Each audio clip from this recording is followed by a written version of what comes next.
Berita publik figur Inara Rusli akhirnya secara resmi memberikan klarifikasi mendalam terkait rekaman kamera pengawas CCTV yang viral dan dugaan hubungan terlarang dengan seorang pengusaha muda, Insanul Fahmi. Pernyataan ini disampaikan dalam konferensi pers terbatas yang digelar di lokasi konferensi pers di sebuah hotel mewah di kawasan Jakarta Selatan pada Kamis siang tanggal 27 November 2025 menanggapi laporan polisi yang diajukan oleh istri sah Insanul Fahmi, Wardah Tina Mawa, serta spekulasi liar di media sosial.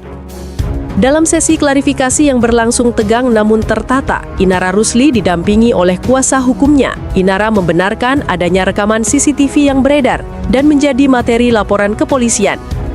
Namun ia secara tegas membantah tuduhan perzinahan, menekankan bahwa interaksi yang terekam dalam video tersebut terjadi dalam konteks yang sah secara agama, yakni setelah dirinya dan Insanul Fahmi melangsungkan pernikahan secara siri.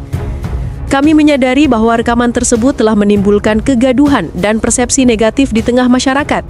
Oleh karena itu, saya merasa perlu untuk meluruskan fakta yang sebenarnya, ujar Inara dengan nada tenang, mengenakan busana yang formal.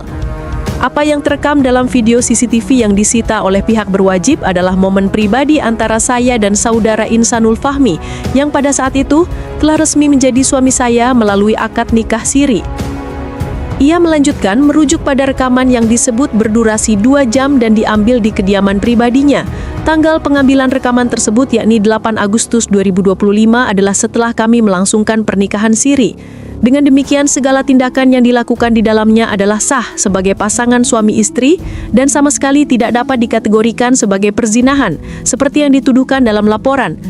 Pernyataan Inara ini sejalan dengan pengakuan Insanul Fahmi yang sebelumnya muncul di berbagai platform media, di mana ia membenarkan telah menikah siri dengan Inara Rusli. Kuasa hukum Inara, Dr. Chandra Syafei, SHMH, menambahkan bahwa bukti-bukti pernikahan secara agama, termasuk saksi dan dokumen pendukung, telah disiapkan untuk dibuktikan di mata hukum.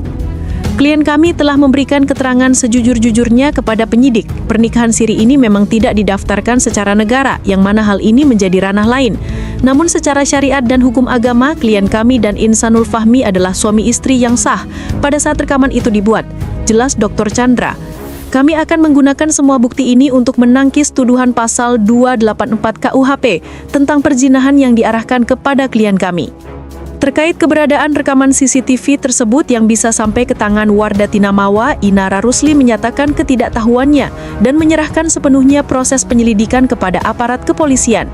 Spekulasi yang beredar di media sosial mengarah pada dugaan keterlibatan pihak tertentu, termasuk mantan suami Inara dalam penyebaran rekaman privat tersebut. Saya sangat menyayangkan privasi saya dan rumah tangga baru saya terganggu dengan cara seperti ini. Saya tidak tahu bagaimana rekaman dari rumah saya bisa bocor dan digunakan sebagai alat untuk menjatuhkan saya dan suami saya, tutur Inara. Ia juga mengimbau masyarakat agar tidak mudah terprovokasi oleh isu yang beredar tanpa dasar fakta yang jelas. Meskipun menegaskan status sah hubungannya dengan Insanul Fahmi, Inara Rusli tidak lupa menyampaikan permohonan maaf kepada pihak-pihak yang merasa dirugikan, terutama Wardah Tina Mawa. Sebagai seorang perempuan, saya bisa merasakan kepedihan yang dirasakan oleh saudari Mawa. Saya memohon maaf atas kegaduhan yang timbul. Namun perlu saya garis bawahi bahwa saya memasuki pernikahan siri ini berdasarkan informasi yang saya terima dari saudara Insanul Fahmi bahwa ia telah menjatuhkan talak atau 2 kepada istri pertamanya, ungkap Inara. Saya berharap semua pihak dapat bersabar dan menunggu proses hukum yang sedang berjalan agar kebenaran sejati dapat terungkap secara adil.